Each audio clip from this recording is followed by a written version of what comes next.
14ই জানুয়ারি বৃহস্পতিবার। শ্রীজীবন কৃষ্ণকে অন্তরে দেখে একত্ব লাভই ভগবান লাভ। আজ সন্ধ্যায় ভোলা যখন কদমতলার সেই শান্তি কুঠরিতে প্রবেশ করল, শুনতে পেল ভগবান শ্রীজীবন কৃষ্ণ এক ভদ্রলোকের একটি স্বপ্নের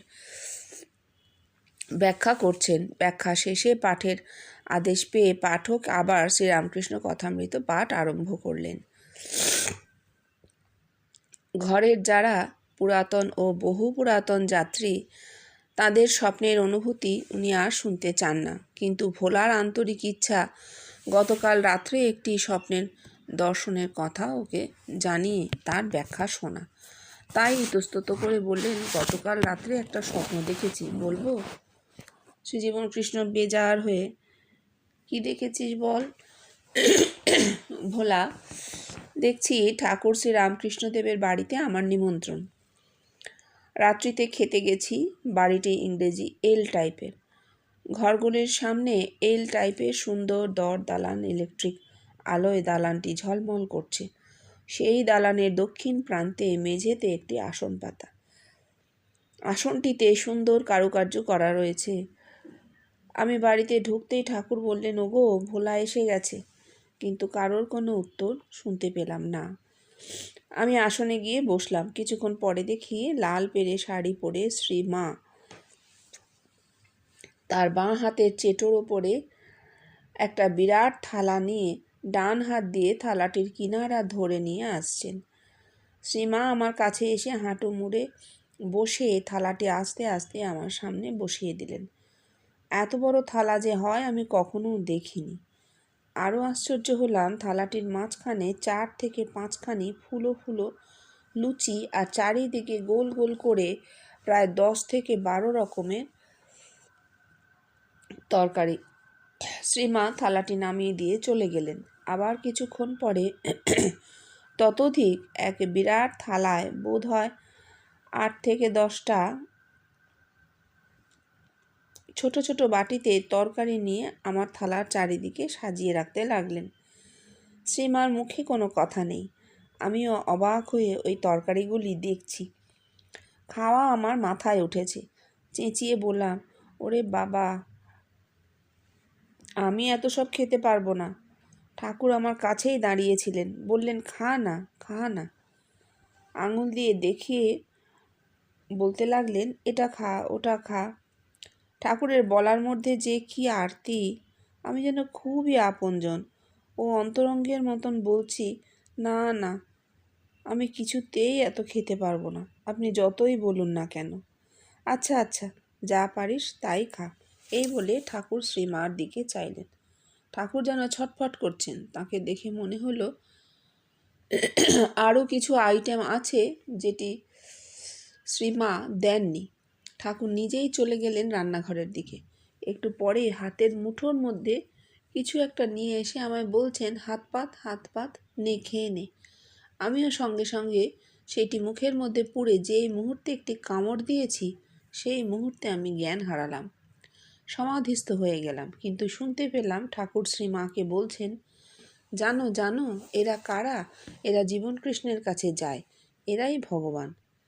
আমার স্বপ্ন ভেঙে গেল। শ্রী জীবন কৃষ্ণ অমৃত দানের অধিকার শ্রীমার নেই। আর তোরা কতজন খেতে বসেছিলি? ভোলা, আমি একা, আর কেউ নেই। শ্রী জীবন কৃষ্ণ বললেন, তবে ঠাকুর যে বললেন, জানো জানো, এরা কারা? তবে এরা কারা রে? এই বলে অঙ্গুলি নির্দেশে সব ঘরের সকলকে দেখিয়ে বললেন, সব ভগবান। কথাগুলি বলেই সমাধিস্থ। পরে বললেন, এইটুকু বলে নি। হ্যাঁ, ভোলাদার স্বপ্নটা তো কি সুন্দর। বললাম না, আত্মিক স্ফুরণ এখন আর সেভাবে হয় না, কিন্তু এতে কারোর কষ্ট পাওয়ার দরকার নেই। বিবর্তন মানে এগিয়ে যাওয়া, অর্থাৎ মানব মস্তিষ্ক আরো এগিয়ে গেছে। ওটা তখন প্রয়োজন ছিল, তাই হয়েছিল। এখন কিন্তু ওই প্রয়োজন আর নেই। ঠাকুর কিন্তু ব্রহ্মত্ব দান করেননি। ঠাকুর ভগবান, ভগবান যে অমৃত দান করেন তাতে কি থাকে? পরাভক্তি, শ্রেষ্ঠ ভক্তি, সেই অমৃত তিনি দান করছেন। তাই ঠাকুরও আছেন, শ্রীমাও আছেন। শ্রীমা আদ্যাশক্তি এই দেহ, এই দেহে সাধন ভক্তি ঠাকুর দান করছেন। সব রকমের সাধন হয়েছে, শেষে ঠাকুর অমৃত দান করছেন, অর্থাৎ শ্রেষ্ঠ ভক্তি, পরাভক্তি, ভগবানের প্রতি ভক্তের যে বিশুদ্ধ ভক্তি। রাধিকার বিশুদ্ধ সত্য, প্রেমময়ী, সেই প্রেম দান করছেন ঠাকুর। অদ্ভুত ব্যাপার, কিন্তু সারা স্বপ্নে কোথাও জীবন কৃষ্ণ নেই, কিন্তু ঠাকুর শ্রীমাকে বলছেন, এরা জানো এরা কারা? এরা সব ভগবান। অর্থাৎ ভগবানত্ব দান করলে যাকে দেওয়া হচ্ছে সেও ভগবান, ভক্তও ভগবান, ভাগবত ভক্ত ভগবান, তিনি এক, ঠাকুরের মুখের কথা। শ্রীমাকে মানে দেহকে জানিয়ে দেওয়া হচ্ছে, দেহকে জানিয়ে দেওয়া হচ্ছে যে এই দেহে ভগবত্তা প্রকাশ পেয়েছে, ভগবানত্ব প্রকাশ পেয়েছে। কোন দেহে? এরা কারা? এরা সব জীবন কৃষ্ণের কাছে যায়, এরাই ভগবান। অর্থাৎ সেই সময় ঠাকুরের পরে যখন জীবন কৃষ্ণ এসেছেন, তার ঘরে এরকম একটা তোলপাড় ঘটনা ঘটেছে যা জগতের কাছে সম্পূর্ণ অজ্ঞাত। বৃহৎ জগতের কোন কোণে জীবন কৃষ্ণের নাম ধাম কিচ্ছু পৌঁছয়নি, পৌঁছানোর কথাও নয়, কারণ ক্রিয়াটি বাহ্যিক জগতের নয়, ক্রিয়াটি আত্মিকে। সেই তোলপাড় ঘটনা যেটা ঘটছে তার প্রমাণ স্বরূপ ভোলাদাস স্বপ্নটি দেখলেন। স্বপ্নটি অত্যন্ত সুন্দর। জীবন কৃষ্ণ কোথায় ভাঙলেন ভোলাদাকে?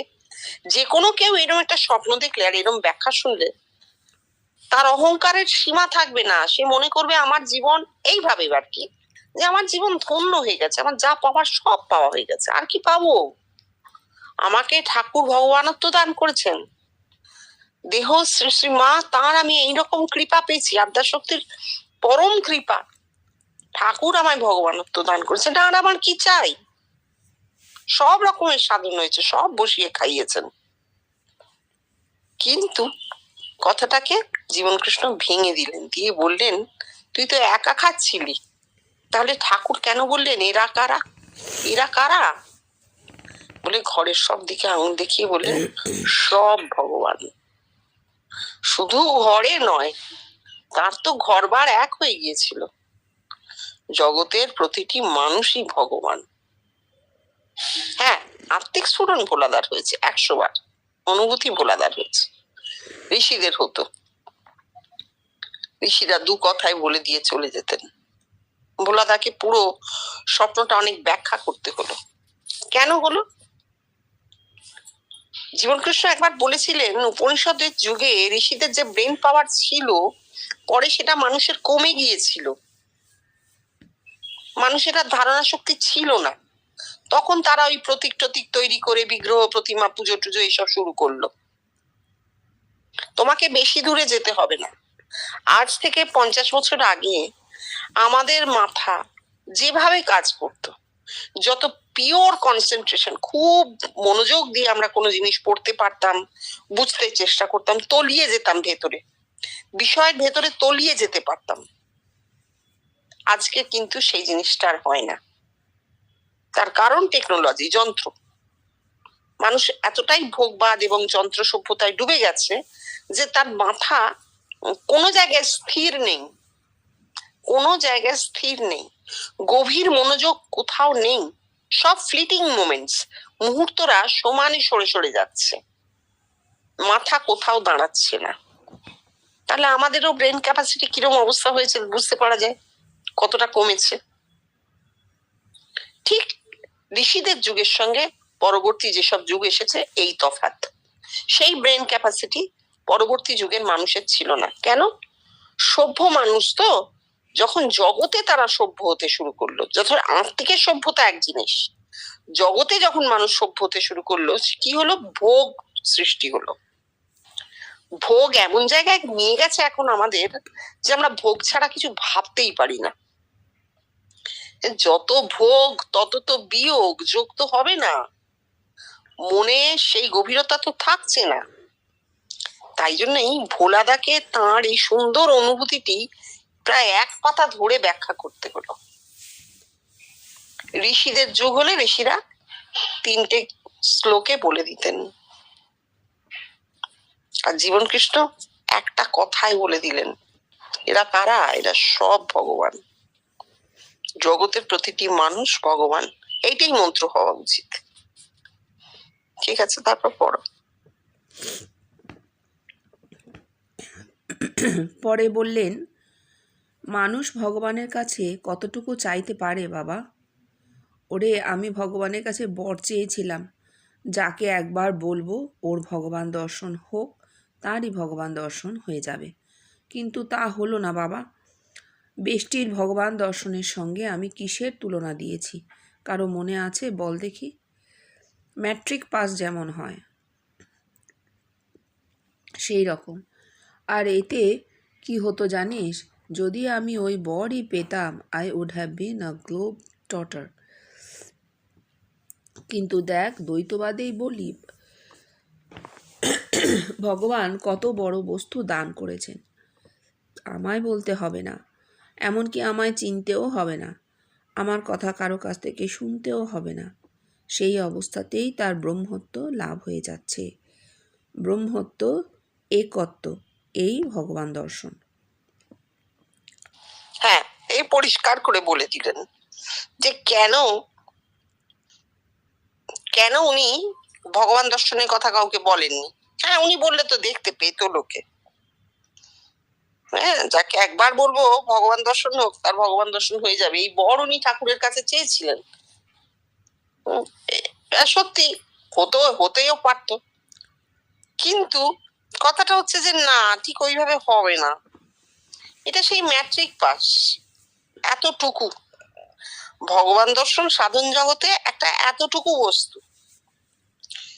হ্যাঁ, সেখানে ব্রহ্মত্ব হচ্ছে একটা পরম অবস্থা, যার আর পর নেই, আগে নেই, কিছু নেই। ওই নিস্তরঙ্গ সমুদ্র, মাঝখানে মাছ তুলে বসা পাখি, যার কোনো দিক নেই, পূর্ব পশ্চিম উত্তর দক্ষিণ কিচ্ছু নেই। ব্রহ্মত্ব ঠিক সেরকম, কোনো দিকে যাবারও নেই, কোনো দিকে পেছোবারও নেই। আসলে ওই অবস্থাটা মানুষের যদি ব্রেনে ঠিক ঠিক ধারণা হয়, তাহলে সে আর একটুও ছটফট করবে না। ব্রেন এমন ব্যালেন্সড কন্ডিশনে যাবে যে শান্ত স্থির হয়ে যাবে সে। সেটাই তার দ্বারা হয়েছে। তিনি দিয়েছেন তো বলবো না, তার দ্বারা হয়েছে।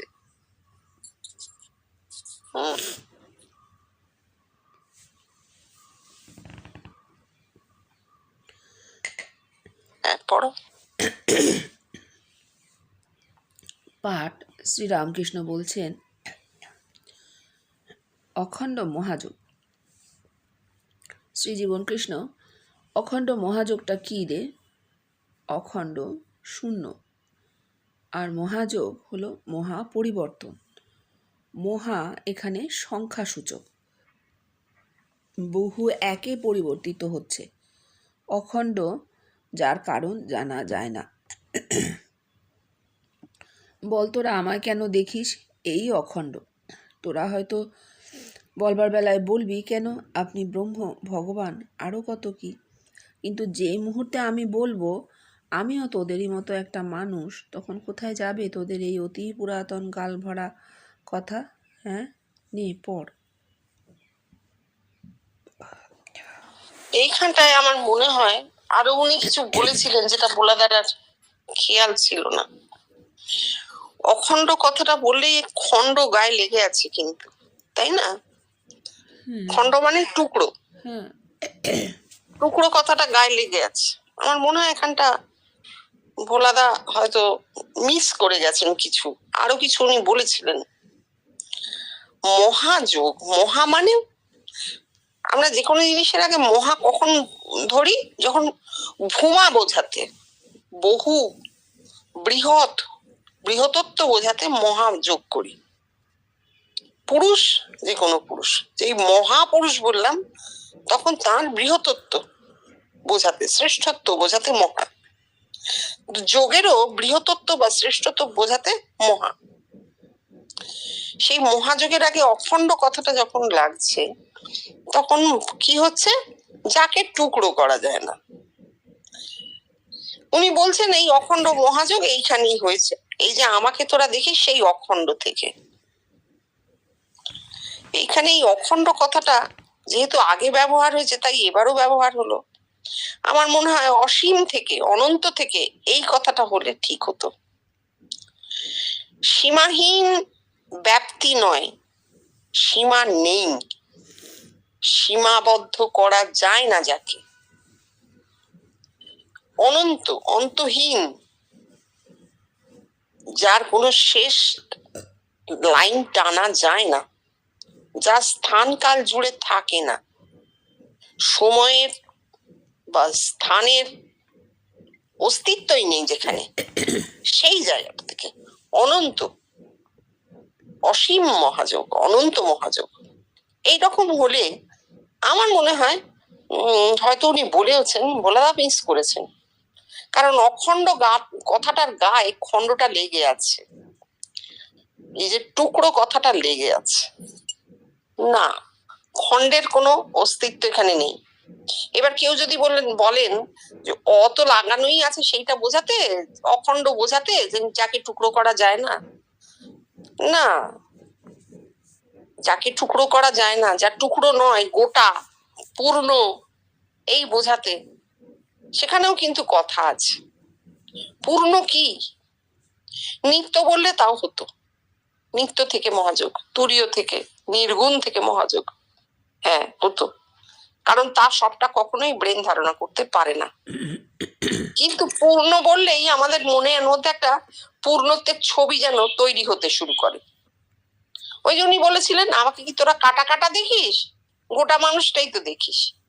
ওই একটা পূর্ণত্বের অদ্ভুত ধারণা উনি কোন প্রসঙ্গে কেন বলেছিলেন সে সব আমরা হারিয়ে ফেলেছি। আমরা ওইটুকু মনে রেখেছি, আমরা তো ওনাকে গোটাটাই দেখি, ওই তো অখণ্ড। না না, ওই পূর্ণ না, সেটা কথা না। মানুষটাকে তো গোটাই দেখতে হবে, শুধু হাত শুধু পা দেখে কি চেনা যায়? যদিও অন্য প্রসঙ্গে বলবো পরে, কিন্তু অখণ্ড বললে আমরা যেটা বুঝি একটা পূর্ণত্বের রূপ যেন আমরা ভেতরে পেতে চাই, যেমন ওকে পেয়েছি। এখানটা অনন্ত বা অসীম, যেখানে রূপের কোনো প্রশ্ন নেই, যেখানে গোটা জিনিসটা সগুণে প্রকাশের কোনো জায়গা নেই, সেইটা ধরতে হবে। সেটাই মহাযোগ। যোগ হতে পারে, একটা দেহে যোগ হতে পারে, কিন্তু একটা দেহে মহাযোগ হতে পারে না। মহাযোগ জগৎ জুড়ে হবে। ঠিক আছে, টুকুন আজকে এই অবধি থাকুক, জানো।